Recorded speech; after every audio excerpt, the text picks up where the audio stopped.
الشيطان الرجيم بسم الله الرحمن الرحيم فقال الملأ الذين كفروا من قومه ما نراك إلا بشرا مثلنا وما نراك اتبعك إلا الذين هم أراذلنا بادي الرأي وما نرى لكم علينا من فضل بل نظنكم كاذبين۔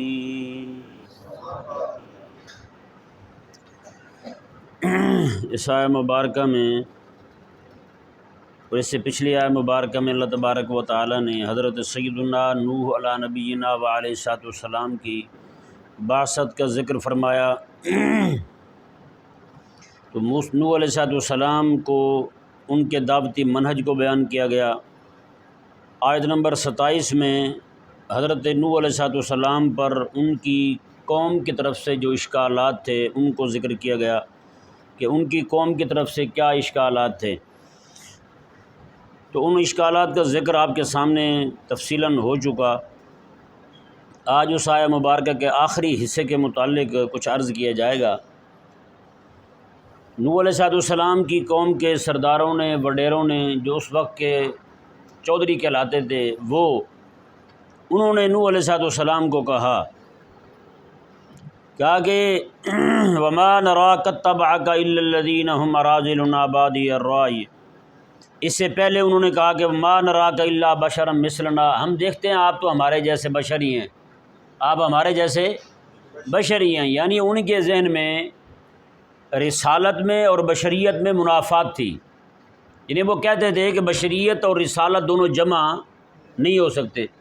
جیسے آپ رات دن ہمارے سامنے، رات اور دن دونوں اکٹھے نہیں ہو سکتے، رات ہوگی یا دن ہوگا۔ اسی طرح کر کے زندگی اور حیات دونوں اکٹھے، یا زندہ ہوگا یا مردہ ہوگا، دونوں میں منافات ہے۔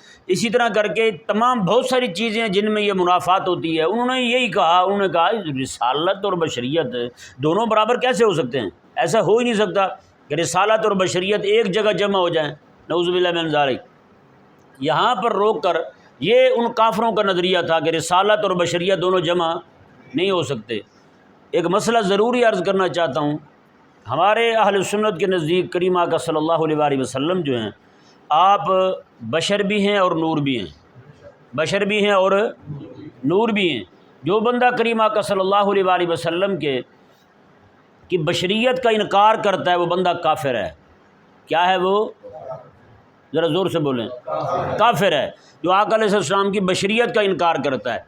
اور جو بندہ آقا علیہ السلام کے نور ہونے کا انکار کرتا ہے، اب نور کے بھی دو پہلو ہیں، ایک ہے آقا علیہ السلام کا نور حسی ہونا اور ایک ہے آقا علیہ السلام کا نور معنوی ہونا۔ جی نور حسی ہونا یہ ہے کہ آقا علیہ السلام جب کلام فرماتے تھے، آقا علیہ السلام کے منہ مبارکہ سے نور نکلا کرتا تھا۔ اندھیرے کمرے میں حضور چلے جاتے، وہاں چراغاں ہو جاتی، روشنی ہو جاتی۔ حضرت عائشہ باغ فرماتی ہیں حضور تشریف لائے، میری سوئی گم گئی تھی، آقا علیہ السلام تشریف لائے، حضور کے چہرے کے نور کی برکت سے میری سوئی مل گئی۔ حضور کے صحابہ فرماتے ہیں آقا علیہ السلام جہاں کھڑے ہو جاتے دیوار میں اتنی چمک پڑتی، آنے والے بندے کو اپنا چہرہ دیوار میں نظر آ جاتا تھا۔ جی اب آپ ذرا اندازہ لگائیں نا وہ کیسی چمک ہوتی ہوگی۔ آج یہ والی دیواریں نا، یہ پتھر لگا ہوا اتنا صاف شفاف، یہ تو اس وقت پتھر نہیں تھا اس طرح کا۔ جی اس وقت کی جو دیواریں ہیں، مکانات ہیں، آج بھی آپ اگر کہیں آپ کو مل جائیں تو آپ کو دکھائی دے گا بالکل کالے پتھر ہوتے تھے اور ان میں گارا بھر دیا جاتا تھا، ایسی دیوار ہوتی تھی۔ قربان جائیں میرے آقا علیہ السلام کے نور حسی ہونے پر کہ وہ جناب ایسی گارے کی دیوار چمک پڑتی تھی، آنے والا بندہ اپنا منہ دیکھ لیا کرتا تھا۔ یہ آقا علیہ السلام کا نور حسی ہونا۔ جو بندہ حضور کے نور حسی ہونے کا انکار کرے وہ بندہ گمراہ ہے۔ اور آقا علیہ السلام کا نور معنوی ہونا، نور معنوی حضور کا ہونا یہ ہے کہ آقا علیہ السلام ایسا نور بن کے آئے ہیں کہ بندے کو اندھیروں سے نکال کر کے رب کی بارگاہ تک پہنچا دیتے ہیں۔ جی جہنم سے نکال کر کے حضور جنت کی راہ دکھا دیتے ہیں۔ جی بے حیائی، فحاشی، عریانی کے مقامات سے حضور ہٹا کر کے اللہ تبارک و تعالیٰ کی بارگاہ میں سجدہ کرنے کی جگہ یہ حضور ہی دکھانے والے ہیں۔ جی یہ ہے آقا علیہ السلام کا نور معنوی ہونا۔ اب بشریت کا انکار کفر ہے، آقا علیہ السلام کے نور حسی ہونے کا انکار گمراہی ہے، اور جو بندہ آقا علیہ السلام کے نور مانوی ہونے کا انکار کرے وہ بندہ بھی کافر ہے۔ جو حضور کے نور مانوی ہونے کا انکار کرے وہ بندہ، بشریت کا انکار کرنے والا بندہ، اور نور حسی کا انکار کرنے والا بندہ گمراہ ہے، کافر نہیں ہے۔ یہ ذہن میرے مسئلہ، چونکہ ہم نے سارا زور اسی بات پہ لگایا ہے کہ آقا علیہ السلام کا نور حسی ہونا، تو اسی پہ کیونکہ دوسری طرف سے انکار ہوا اس بات پر، تو ہماری طرف سے ظاہری بات ہے علماء پھر کھڑے ہوئے آقا علیہ السلام کے نور حسی کو ثابت کرنے کے لیے۔ اب دوسری طرف سے جس طرف سے نور حسی کا انکار تھا اس طرف سے نہیں، جو لبرل اور سیکولر بے دین لوگ ہیں ان کی طرف سے حضور کے نور مانوی ہونے کا انکار ہو رہا ہے۔ وہ کہتے ہیں کہ حضور کی حدیث کچھ ہے ہی نہیں، یہ حضور کے نور مانوی ہونے کا انکار ہے۔ حضور کی حدیث کو جھوٹ کہتے ہیں، یہ حضور کے نور مانوی ہونے کا انکار ہے۔ آقا علیہ السلام کی حدیث میں تشکیک پیدا کرتے ہیں، آقا علیہ السلام کی حدیث پاک کے متعلق لوگوں کے ذہنوں میں وہم ڈالتے ہیں، یہ آقا علیہ السلام کے نور مانوی ہونے کا انکار ہے۔ اللہ اکبر کبیرہ، نور حسی کا انکار گمراہی تھی، تو مناظرے اتنے زیادہ ہوئے، نور مانوی کا انکار کفر ہے، یہاں پہ کوئی بولنے والا ہی کوئی نہیں، یہاں پہ بولنے والے بہت کم ہیں۔ آقا علیہ السلام کے نور مانوی کا انکار جو ہے یہ کفر ہے، بندہ انکار کرے تو کافر ہو جائے گا، کیونکہ اللہ تبارک و تعالیٰ نے خود قرآن کریم میں آقا علیہ السلام کا نور مانوی ہونا بیان کیا ہے۔ یعلمہم الکتاب والحکمت ویزکیہم، میں کہ میرا حبیب جو ہے یہ تمہیں کتاب سکھانے کے لیے آیا ہے، یہ کتاب سکھانا حضور کا، یہ حضور کا نور مانوی ہونا ہے۔ آقا علیہ السلام کا حکمت سکھانا یہ حضور کا نور مانوی ہونا ہے، اور ویزکیہم، آقا علیہ السلام کا لوگوں کے دلوں سے کفر کو، بغض کو، حسد کو، کینے کو، ساری چیزوں کو نکال کر کے اندر نور توحید کو، نور نبوت کو، نور ایمان کو بھر دینا، یہ میرے آقا علیہ السلام کا نور مانوی ہونا ہے۔ اور یہ نور حسی کے انکار پر مناظرے بھی ہیں، کتابیں بھی ہیں، مولوی بھی ہیں، بولنے والے بھی ہیں، اور نور مانوی کے انکار پر کاش کے لوگ کھڑے ہو جائیں، ایک درد دل ہے، کاش کے لوگ کھڑے ہو جائیں، لوگوں کو سمجھ آئے۔ آج بھی پوری دنیا کے اندر جتنے دین پر حملے ہو رہے ہیں یہ میرے آقا علیہ السلام کے نور مانوی ہونے پر حملے ہو رہے ہیں، حضور کے نور مانوی ہونے پر حملے ہو رہے ہیں۔ آقا علیہ السلام کے نور مانوی کا انکار ہو رہا ہے پوری دنیا کے اندر، جہاں حدیث پہ حملہ ہو، جہاں قرآن پہ حملہ ہو، آقا علیہ السلام کی شریعت پہ حملہ ہو، حضور کی سنت میں تشکیک پیدا کی جائے، یہ سارے کا سارا جو ہے یہ انکار ہے میرے آقا علیہ السلام کے نور مانوی ہونے کا۔ اور یہ اتنا بڑا انکار ہے، آج جو لبرل سیکولر لوگ جو ہیں جگہ جگہ پہ بات پہ آقا علیہ السلام کی حدیث پاک میں تشکیک پیدا کرتے ہیں، ہیں جی، نعوذ باللہ من ذالک، سائنس کو اور حضور کی حدیث کو آمنے سامنے کھڑا کر دیتے ہیں۔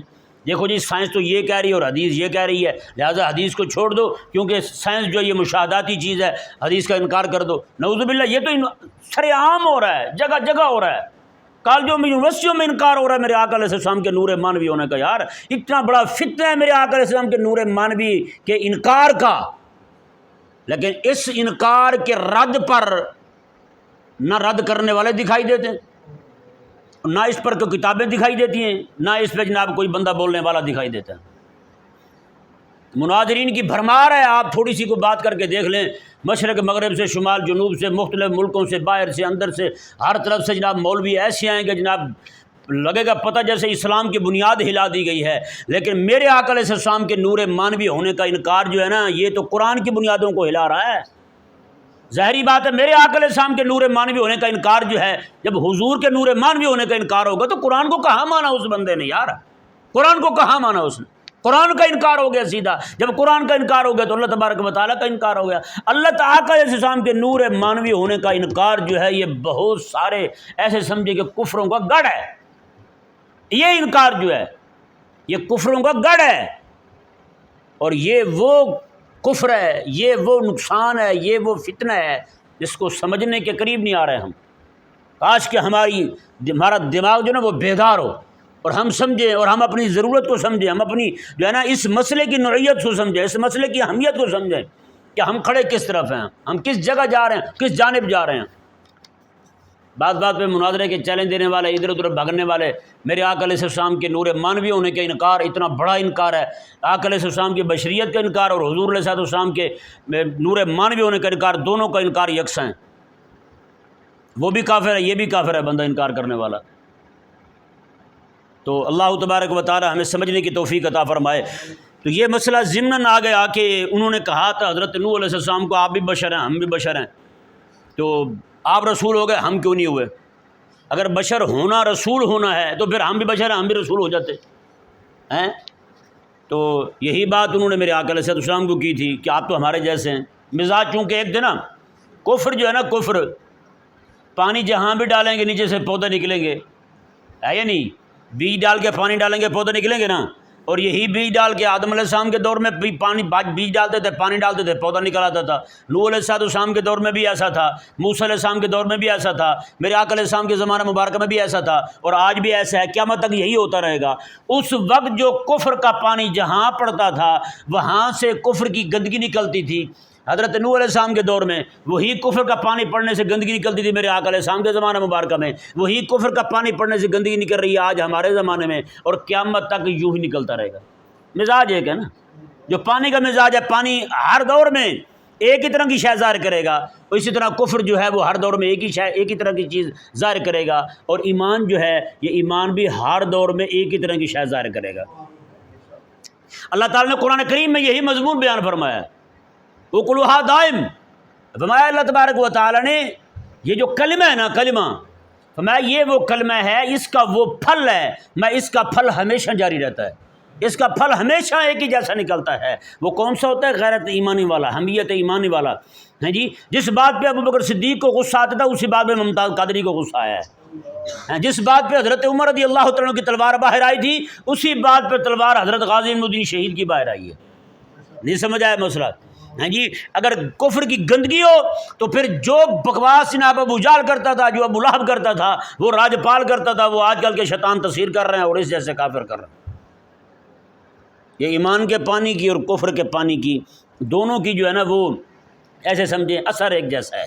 ایمان کا پانی جو چیز اگاتا ہے نا، ہر دور میں وہی چیز اگاتا ہے ایمان کا پانی، اور کفر کا پانی جو ہے ہر دور میں جو گندگی اگاتا آ رہا ہے وہی جناب آگے والے دور میں بھی اگاتا رہے گا، اور ہمارے زمانے میں بھی وہ کفر جو ہے وہی گندگی اگا رہا ہے۔ جو بات نوح علیہ السلام کو انہوں نے کہی تھی کہ آپ تو بشر ہیں، اگر آپ بشر ہیں، آپ رسول ہیں، تو ہم کیوں نہیں؟ ہم بشر ہیں، ہم رسول نہیں ہیں، تو آپ کیوں ہیں؟ یہی بات انہوں نے میرے آقا علیہ السلام کو کی تھی کہ آپ بھی بشر، ہم بھی بشر، آپ پر وحی آتی ہے تو کسی دن ہم پر بھی آ جائے وہی تھوڑی سی، قرآن کی کچھ آیتیں ہم پر بھی نازل ہو جائیں تو ہم بھی مانیں۔ اللہ اکبر کبیرہ۔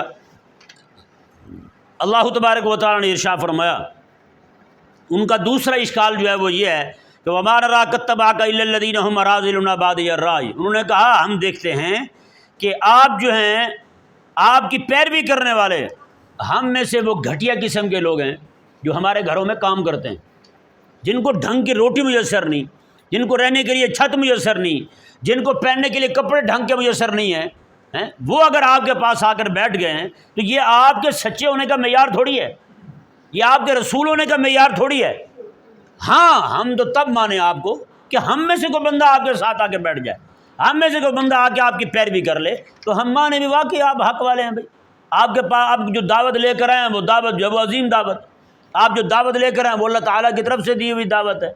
پھر ہم بھی مانیں جناب ہم میں سے کوئی بندہ آپ کے پاس بیٹھ جائے، ہم بھی کہیں جناب آپ کا جو منہج ہے وہ بڑا عظیم منہج ہے، لیکن چونکہ ہم دیکھتے ہیں آپ کے پاس بیٹھنے والے بادی یا رائے ہیں، کچی رائے کے لوگ ہیں، ان کو جو بھی کہا جائے وہ مان جاتے ہیں، تو لہٰذا ہمارا آپ کے ساتھ بیٹھنا بنتا نہیں ہے۔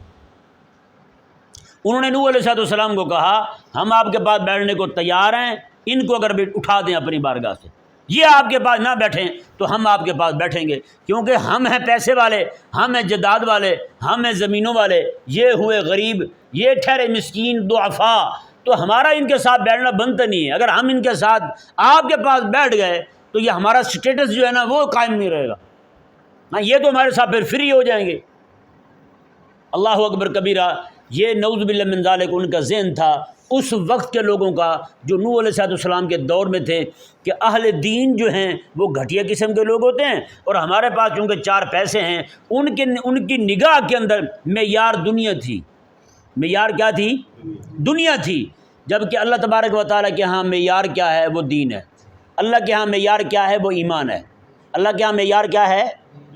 دین ہے، ایمان ہے۔ جتنا ایمان بندے کا پختہ ہوتا جائے گا اتنا معیار عند اللہ مضبوط ہوتا جائے گا۔ اور اللہ تبارک و تعالیٰ نے جن کے ہاں ایمان پختہ ہوتا ہے ان کی شان اللہ تعالیٰ نے قرآن میں کیا بیان فرمائی ہے؟ حضرت عیسیٰ علیہ السلام کے بارے میں دیکھیں، میں کان عند اللہ وجیہا، فرمایا کہ وہ اللہ تبارک و تعالیٰ کے ہاں بڑی وجاہت والے، روب اور دبدبے والے ہیں۔ بڑی شان والے ہیں، اونچے مقام والے ہیں۔ اور عیسیٰ علیہ السلام کون ہیں؟ آپ نے گھر نہیں بنایا، زندگی ساری بغیر گھر کے رہیں۔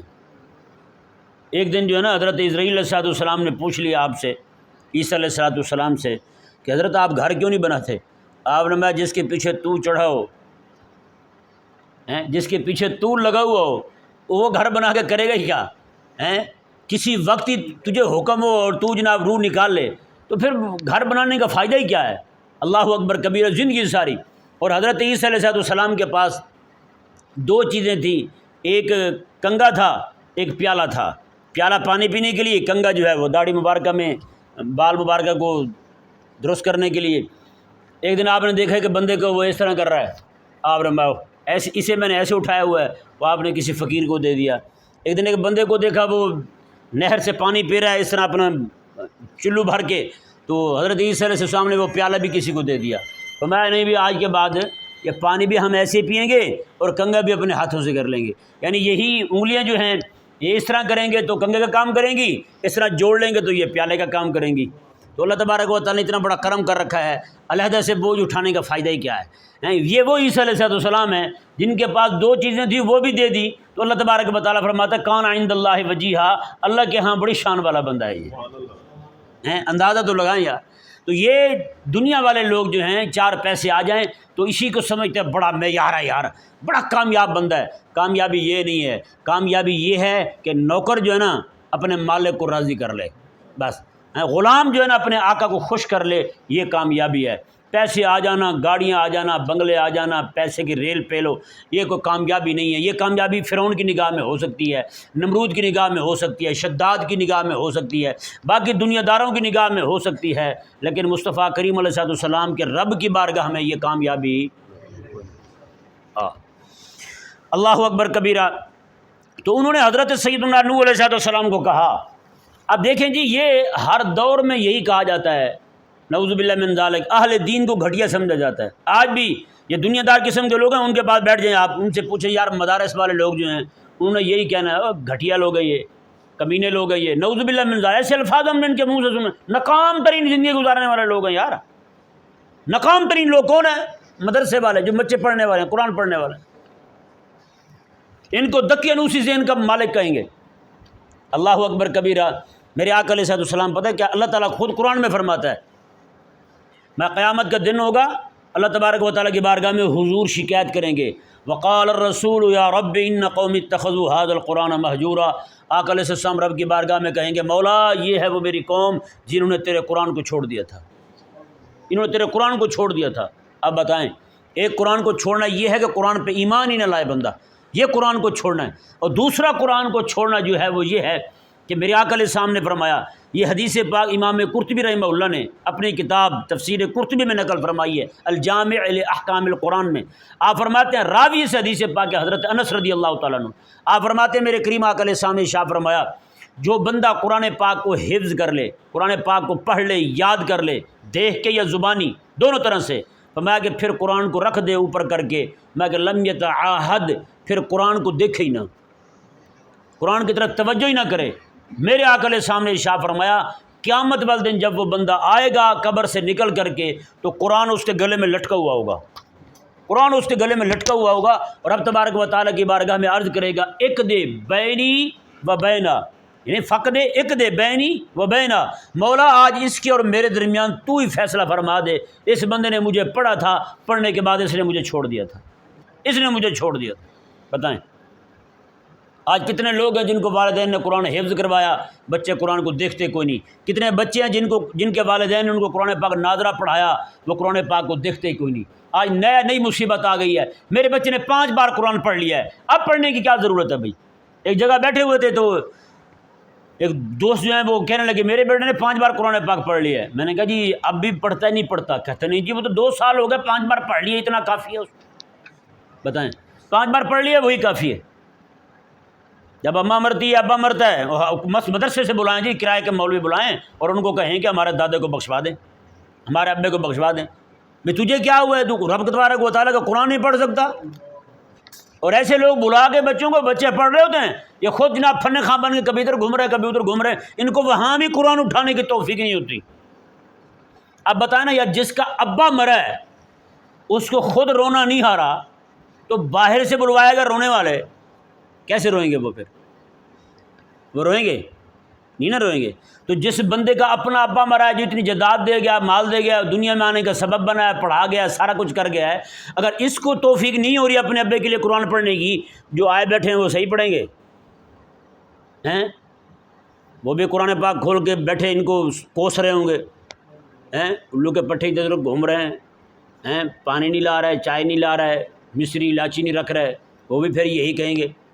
پھر اس کا ثواب پھر ابے کو جب پہنچے گا تو ابا بھی پھر انتظار میں ہوگا، بیٹا آ میرے پاس تجھے جوتے پھیروں، تو نے کیا بلوائے تھے بندے جو میرے لیے یہی سال ثواب کر گئے ہیں، زندگی میں تو گھٹیا رہا، مرنے کے بعد بھی میرے ساتھ تو نے ہاتھ کیا ہے، یہی کر رہے ہیں نا ہم لوگ۔